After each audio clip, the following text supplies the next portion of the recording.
The woman crouched on top of the hot air balloon, attempting to open the exhaust valve with her elbow. But at over 10,000 meters in the sky, the valve had already frozen solid, welded shut by ice. And the woman, without any protective gear, stood directly on top of the balloon. She stomped hard on the valve with her foot, pressing down repeatedly. After several tries, she finally succeeded in opening it. A cold, shuddering blast of air hit her, making her break out in goosebumps. To prevent the valve from closing again, she wedged her boot into it, then pulled out a knife to cut the laces. She quickly jammed the boot tightly into the valve's gap. But in the extreme cold and oxygen-deprived environment, she could no longer hold on. She collapsed heavily onto the balloon. With the valve now open, the balloon began to descend slowly, its volume shrinking as the cold air rushed out. This caused the unconscious woman to slide down the balloon, and suddenly, the sensation of falling jolted her awake. She fought to grab onto something, but there was nothing to hold onto, and her body tumbled uncontrollably toward the ground.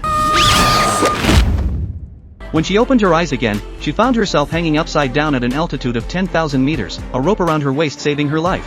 It was better to be unconscious. Now that she was awake, fear set in. She remembered her companion in the basket and cried out for him, but James, suffering from altitude sickness, was already unconscious. It was clear she could only rely on herself. At such a high altitude, Milia began to rock her body, doing everything she could to reach the basket. After a tremendous struggle, she finally swung close enough to it. She climbed inside, but before she could catch her breath, she quickly checked on James. No matter how loudly she called, there was no response from him. Unable to hold back, she started crying. But then, a miracle happened. James slowly began to stir. As the balloon continued to descend, the temperature started to rise. Seeing the woman's hands covered in cuts and bruises, James felt incredibly guilty. If he hadn't insisted on flying higher, they wouldn't have ended up in this situation. He took out a bottle of treasured brandy and carefully disinfected the woman's hands. Oh no.